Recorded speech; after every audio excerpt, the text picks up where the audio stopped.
Hey everyone, welcome back to Auto Up, the channel where we cut through the hype and give you the unfiltered truth on the vehicles that actually matter. I'm the guy who spent weeks crawling rocks, hammering highways, and living with these machines like they're my own. Today we're settling one of the hottest debates in the off-road world right now, the 2026 Toyota Land Cruiser versus the 2025 model that just arrived last year. Is the new one a meaningful step forward, or is Toyota playing the classic minor refresh, bigger price tag game? I've driven both back to back on pavement, dirt, and everything in between. By the end of this, you'll know exactly which one deserves your money, and I'm throwing in a couple of industry secrets that almost never make it into the brochures. Let's start with the heart of the beast, because that's what every real enthusiast wants to know.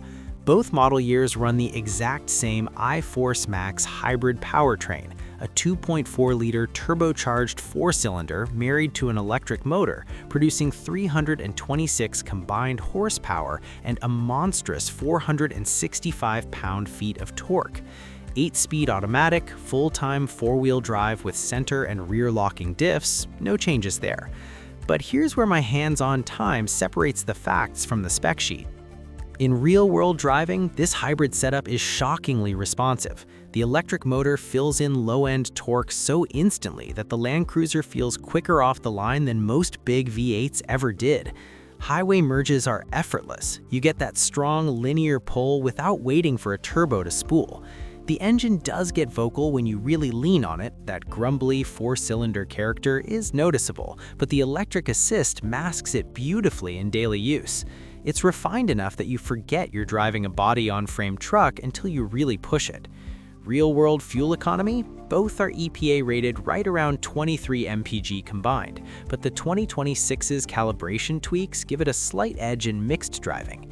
I saw consistent 21-22 mpg in spirited highway runs with either, but the newer models sipped noticeably better in stop-and-go traffic and light off-road work.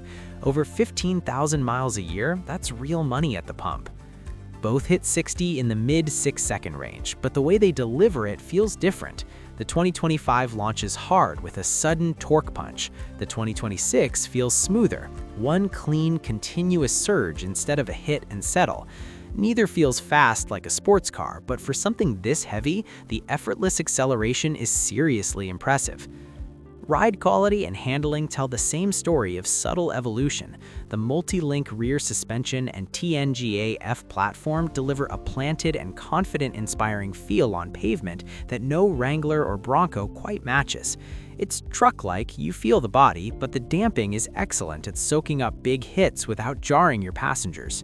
Steering is heavy and communicative, exactly what you want when the tires are the only thing between you and a cliff edge. Braking is strong and progressive, though you'll notice some nosedive under hard stops because physics still applies to a 5,500-pound tall vehicle. The 2025 and 2026 feel virtually identical here, which makes sense. Toyota didn't need to fix what wasn't broken. Now, take them off-road and both are absolute weapons. Crawl control, multi-terrain select, downhill assist, the full suite is standard. I've pointed both at the same rocky climbs and watched them crawl with ridiculous composure. The electric torque delivery is actually an advantage here. You get precise, instant power without the lurching of a traditional drivetrain. The 2026 doesn't add new hardware, but the software feels a hair more polished, like Toyota quietly tightened everything based on first-year owner data. This is the kind of capability that makes you understand why people pay premium for the badge. It just works when everything else is trying not to. I hit the same rocky climb with both trucks, loose shale, deep ruts, and one ledge that usually forces hesitation. The 2025 climbed confidently, steady and controlled, exactly what you expect from a Land Cruiser, but the 2026 felt sharper.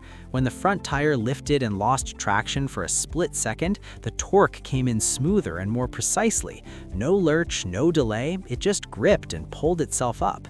That extra polish doesn't show up in specs, but on a real trail, it builds trust instantly. Step inside and the 2026 finally shows its hand. Both cabins are spacious, comfortable, and practical, room for 5 adults and serious cargo.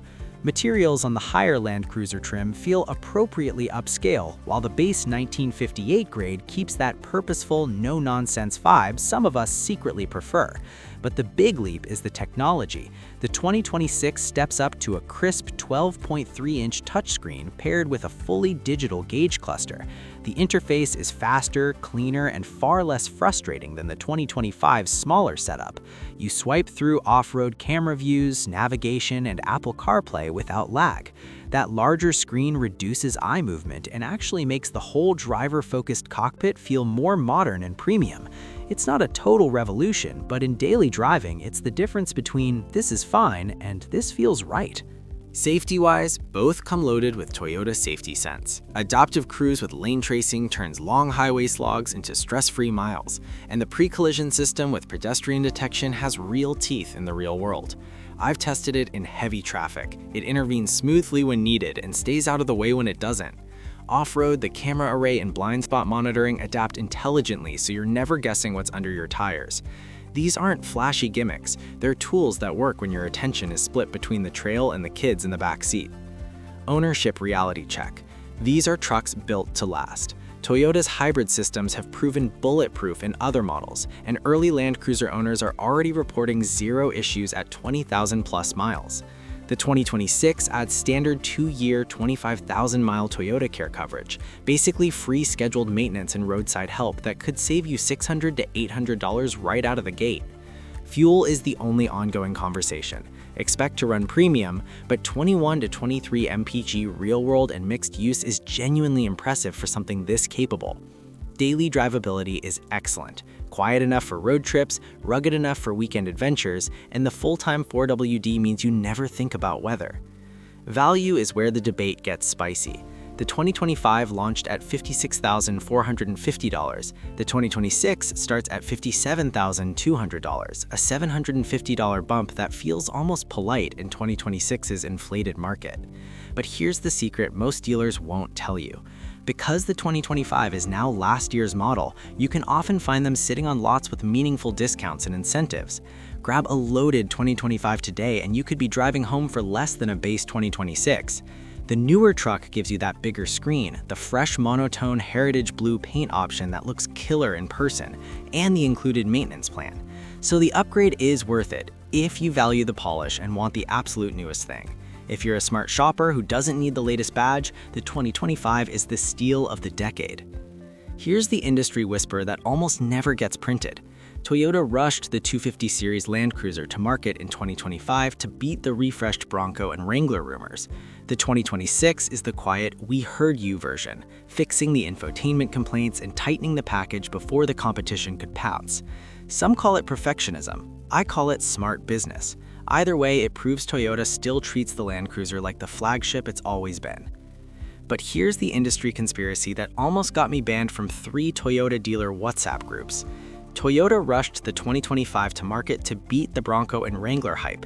They knew the infotainment was half-baked and the brakes would squeal like a banshee in reverse. Early owners got the beta test. The 2026, that's the quiet factory fix. Bigger screen, tighter software, and that annoying brake squeal TSB 0046-25 already baked in from day one. Dealers are being told to push 2026 hard because the margins are fatter, while they quietly fix 2025s for free under warranty if you know the magic words. Some call it perfectionism. I call it planned obsolescence with a smile. Either way, the 2025 might be the biggest buy last year's model hack in Toyota history. My final ratings after living with both. 2025 Land Cruiser, 8.8 out of 10. Absolute legend, just missing that final layer of tech polish. The 2026 Land Cruiser, 9.2 out of 10. The refined, finished article Toyota always intended. Here's your part. Comment right now 2026 if you're team newest, or 2025 if you're hunting the deal. Tell me your budget and what you'll use it for. The algorithm loves that debate, and I read every single comment. Bottom line, both are phenomenal. The 2026 feels like the complete vision, polished, modern, ready for the next 10 years of adventures. But the 2025 is still an absolute weapon and might be the smarter financial move right now. Whichever you choose, you're buying one of the last true off-road icons that will outlive trends and probably outlast your mortgage. If this video helped you decide, smash that like button, subscribe for more no-fluff comparisons, and turn on notifications so you never miss the next one. This is Auto Up, where we drive the stories behind the steel. I'll see you out there on the trail. Safe travels, everyone.